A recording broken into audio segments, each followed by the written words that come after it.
questions. There's so much to learn that I don't know. I don't have a direction, but God, I know you show me where to go. You help me to see the best I can be. Now there's no stopping me. I wanna go further, I wanna go faster. God, your wisdom is all that I'm after. I wanna dig deeper, can't wait any longer. God, I know that you're making me stronger. Further, faster. I wanna go further. I wanna go further, faster. I've got so many questions. There's so much to learn that I don't know. I don't have a direction, but God, I know you'll show me where to go. You help me to see the best I can be. Now there's no stopping me. I wanna go further, I wanna go faster. God, your wisdom is all that I'm after. I wanna dig deeper, can't wait any longer. God, I know that you're making me stronger. Further, faster. I wanna go further. I wanna go further, faster. Your way is the good life. Won't you show me? Won't you show me? Lead me to do what's right. Won't you show me? Won't you show me? Your way is the good life. Won't you show me? Won't you show me? Lead me to do what's right. Won't you show me? I wanna go further, I wanna go faster. God, your wisdom is all that I'm after. I wanna dig deeper, can't wait any longer. God, I know that you're making me stronger. I wanna go further, I wanna go faster. God, your wisdom is all that I'm after. I wanna dig deeper, can't wait any longer. God, I know that you're making me stronger. Faster. I wanna go further. I wanna go further, faster. Hello, everyone. My name is Monterey from FaithChapel Kids, where we have in-person services at both Birmingham and Columbus campuses.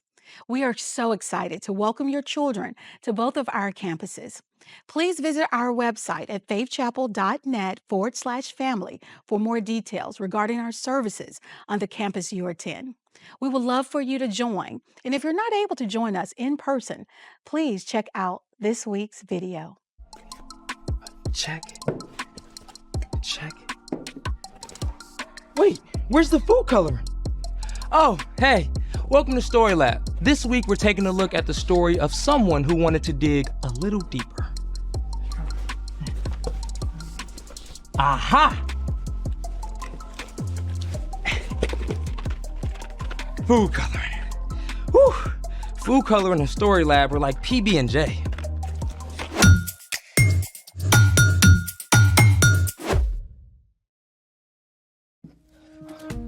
Hey, I'm Carter, and that's it. Okay, then I guess it's my job to let you know that all this month we're talking about ways that we can grow in wisdom, just like Jesus did.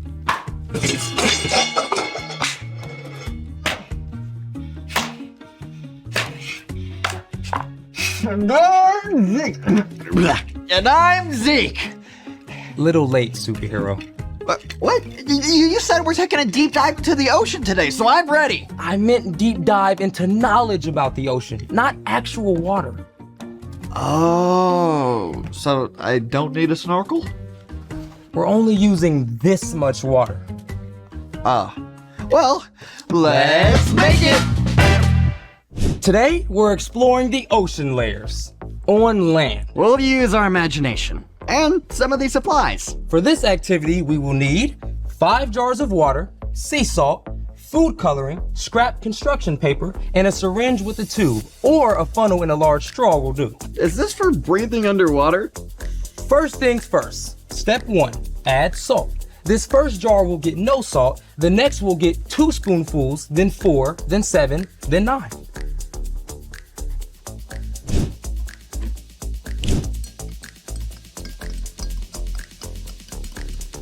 And 4. Now we move on to the next.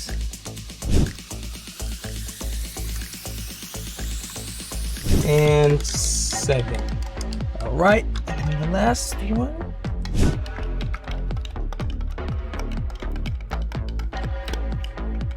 And 9. Oh, excuse me, Zeke.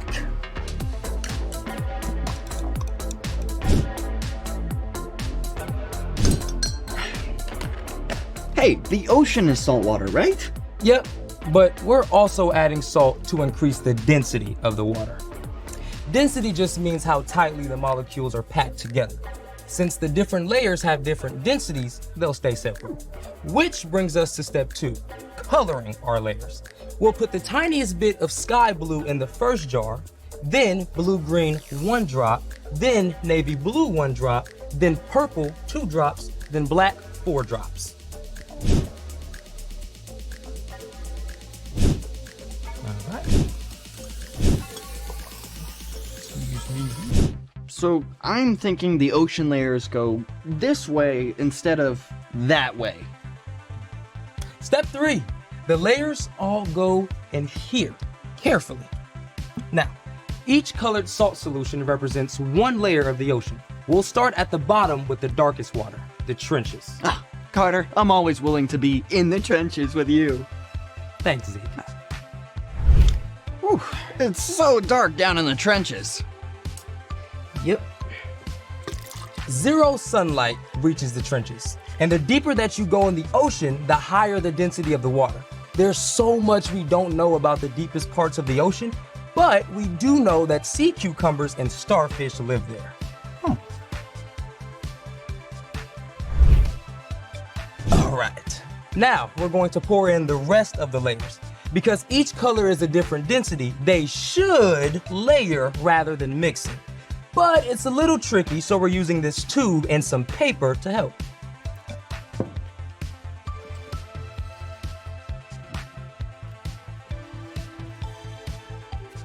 There. All right, next layer, the abyss. I feel like we're doing very delicate sea surgery. Peering into the depths of the abyss. This zone is where many types of squid and shrimp live.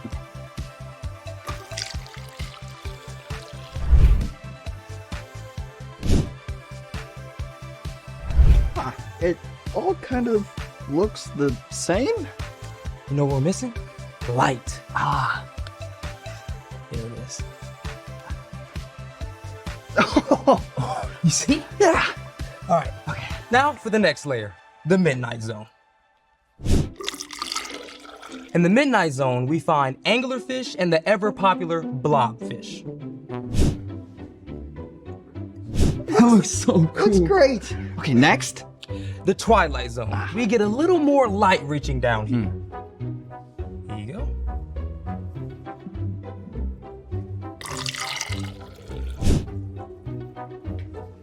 The Twilight Zone, home of jellyfish and octopuses, octopi, octopodes? All right. And finally, the sunlight zone, our lightest solution both in color and density. You ready? Yep. Sunlight. Almost done. Yep. In the sunlight zone, we find sea turtles, clownfish, flying fish, manatees, dolphins, tuna fish, blue whales, and so much more. Oh, dude, this is awesome sauce. It's so cool how the layers stay separate. Yeah, the ocean covers almost 3/4 of the Earth's surface, and we only know details of about 1/3 of the ocean's animals. And every year, almost 2,000 ocean animals are discovered. The deeper we go, the more there is to learn. Speaking of, it's time for... The story before the story. Today, we're in the third book of the New Testament, Luke. God made a perfect world, but people turned away from God. From the very beginning, God had a plan to restore us to relationship. Even when the people turned away, over and over again, God remained faithful. At the perfect time, God sent a rescuer in the form of a baby, God's very own son, Jesus. Even though he was God's son, Jesus was born to an ordinary family in an ordinary town. Which is where our story starts. Take it away. Hey everyone, I'm Brian. Jesus grew up in an everyday family in a small town. His family had traditions just like families today do special things each year to celebrate holidays. Every year, Jesus and his family would travel to Jerusalem to celebrate the Passover. During Passover, the Jewish people remembered how God delivered them from enslavement in Egypt. When Jesus was 12 years old, he journeyed to Jerusalem with his family, as usual. They probably spent the week with family and friends and very likely shared a special Passover meal together. At the end of the week, Jesus' family started the long trip home. But after the first day of travel, they discovered something. Jesus was nowhere to be found. You told him when we were leaving, right? Of course I did. Everybody knew. Mary and Joseph had probably assumed Jesus was with cousins or friends somewhere in the group of travelers. No one has seen him all day. Did we really leave him behind in Jerusalem? We have to go back, right now. Mary and Joseph raced the whole way back to Jerusalem. By this time, 12-year-old Jesus had been without his parents for several days. Any news? Nothing. None of our family or friends have seen him anywhere. He's got to be somewhere. We haven't looked there. The temple? At last, Mary and Joseph climbed up to the temple, and sure enough, Jesus, my son! Jesus, have you been here all this time? This young man has been asking us questions. Pretty impressive ideas, too. We're frankly amazed by what he understands. Jesus, we've been looking everywhere. Why didn't you tell us where you were going? Why were you looking for me? Didn't you know I had to be in my father's house? It's time to go home now. Come back anytime. Jesus returned home to Nazareth with his parents and continued to obey them. As he grew up, he became wiser and stronger and more pleasing to God and to people. The end. That's crazy. Jesus was without his parents for days in a big city. What did he eat? Where did he sleep? Well, Luke does not record that part of the story. So What's our part in the story? Jesus is God's own son, and he looked for and grew in wisdom. Now, if Jesus did that, then it's definitely important for us to look for wisdom too. Wisdom is finding out what you should do and doing it. Okay, I know how to look for stuff like my shoes. But how do we look for wisdom? Oh, well, you can think of wisdom like a buried treasure that you really have to dig for. Wisdom isn't just being smart or knowing things. Wisdom is knowing what to do with what you learn. Yeah, like I can know that eating veggies will help me stay healthy, but that doesn't matter if I keep scarfing down junk food. You gotta actually eat those carrots and hummus. Great example. You can also gain wisdom from your mistakes. I put off studying for a test last week. Then I had to stay up super late to study, and I was so tired I didn't do great on the test anyway. So wisdom for you will be starting to study ahead of time for the next test. For reals. You can learn wisdom from other people too, both from wise choices that they've made and also from the times that they've failed. It could be your parents, a favorite aunt or uncle, or a small group leader. I like hanging out with my grandpa. He's also got amazing stuff to say. Back in my day. Well, most importantly, we can ask God for wisdom. In the book of James, we read, "If any of you needs wisdom, you should ask God for it. He will give it to you." So we gain wisdom by asking first. So we can know what to do. And then do it. I think you got it, wise guys. See you next time. So, here's the thing. Wisdom is worth searching for. Speaking of searches, you think there might be any treasure buried at the bottom of this ocean? As a matter of fact, there is. Are you joking? For reals? Yeah, I buried our lunch money in quarters. Oh, we get to dig for buried treasure! Thanks for joining us at the Story Lab. See you next time. Okay, should we use the syringe? Or maybe the tiniest shovel. Why not both? All right, let's do it. Hello, August. Our elementary kids are learning that every decision that they make start out with a choice. As we dive deep into the Bible this month, we'll discover that God is always there to help us make wise choices. God has given us people who can help us make those choices too. We invite you to check out this week's Family Activity Guide. You can download it from our Facebook parent group, our website, or follow it from your phone. Inside the packet, you will find amazing activities that make it easy to keep growing in God's Word with your elementary kid. It helps you talk about today's Bible story. It gives you an activity to complete together. It guides you through prayer and so much more.